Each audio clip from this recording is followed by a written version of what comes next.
शिकवणारे आमचे शिक्षक आमच्यासाठी प्रत्यक्ष देवतुल्य व्यक्ती आहेत आणि त्यांच्या प्रती आमच्या मनातल्या भावना व्यक्त करायचा, त्यांना धन्यवाद द्यायचा दिवस म्हणजे 5 सप्टेंबर. चिखलाच्या गोळ्याला आकार द्यावा लागतो, सोन्याला सुद्धा भट्टीत तापावं लागतं, दगडापासून जर मूर्ती घडवायची असेल तर त्याला सुद्धा टाकेचे गाव सोसावे लागतात. आणि तसंच जर मनुष्य नावाच्या प्राण्याला सुसंस्कारी माणूस घडवायचा असेल ना, बनवायचा असेल ना, तर त्यासाठी शिक्षण आणि शिक्षक दोन्ही गरजेचे असतात, तेव्हाच सुसंस्कारी माणूस तयार होतो.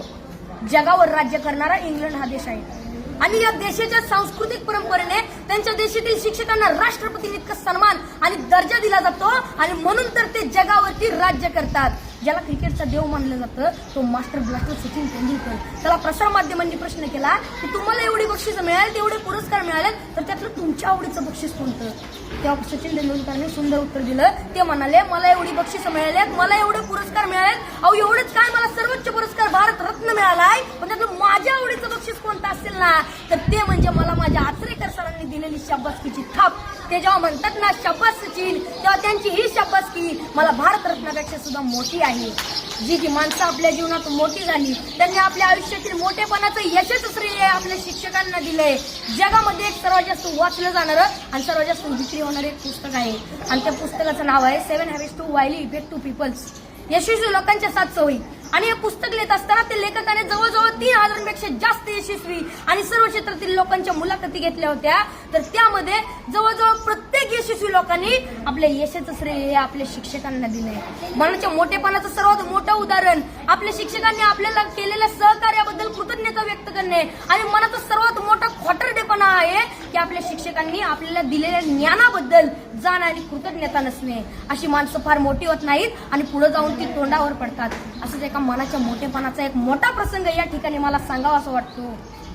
एकदा डॉक्टर बाबासाहेब आंबेडकर इंग्लंडवरून भारतात येत होते. ही बातमी त्यांच्या कार्यकर्त्यांना, त्यांच्या आयोजकांना समजली. त्यांचे कार्यकर्ते बाबासाहेबांच्या विमानाची वाट बघत विमानतळावरती थांबले. बाबासाहेबांचं विमान 2-3 तास लेट होणार होतं, पण तरी सुद्धा त्यांचे कार्यकर्ते त्यांच्या स्वागतासाठी त्यांची विमानतळावर 2-3 तास वाट बघत थांबले आणि 2-3 तासानं बाबासाहेबांचं विमान विमानतळावरती लँड झालं. बाबासाहेब खाली उतरले. बाबासाहेबांचे सर्व कार्यकर्ते बाबासाहेबांच्या दिशेने पळत सुटले. ढोल ताशे वाजू लागले. बाबासाहेबांच्या घोषणांनी आकाश दुमदुमून गेलं. बाबासाहेब आप आगे बढ़ो, हम तुम्हारे साथ है, बाबासाहेबांचा विजय असो अशा घोषणा देत होते. कोण बाबासाहेबांच्या पायात पडत होतं तर कोण त्यांना हार घालत होतं. बाबासाहेबांची नजर समोर गेली तर समोर बसलेला एक म्हातारा माणूस मात्र बाबासाहेबांचा हा कौतुक सोहळा अतिशय प्रेमाने पाहत होता.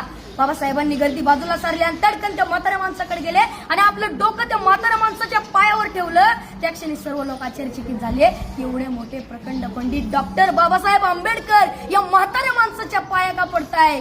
त्या क्षणी बाबासाहेब म्हणाले, हेच ते केळुसकर गुरुजी ज्यांनी मला माझ्या लहानपणी शिकवलं.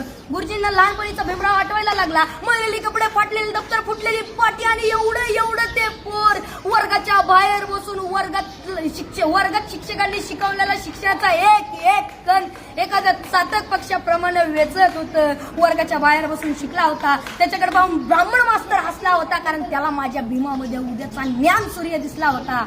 डॉक्टर बाबासाहेब आंबेडकरांना केळुसकर गुरुजींवर प्रचंड प्रेम आणि श्रद्धा होती. मला या ठिकाणी म्हणावं असं वाटतंय, घरट्यातून पिलू उडावे घेऊन दिव्य शक्ती, आकांक्षाचे पंख असतात आणि उंबरठ्यावर भक्ती. तसंच आपण आपल्या आयुष्यात किती जरी मोठं झालं, किती यश संपादन केलं, तरी आपण आपल्या शिक्षकांना आणि आपण आपल्या शाळेला कधी विसरलं नाही पाहिजे. एवढं बोलून मी माझ्या भाषण संपवतो. जय हिंद. Very good.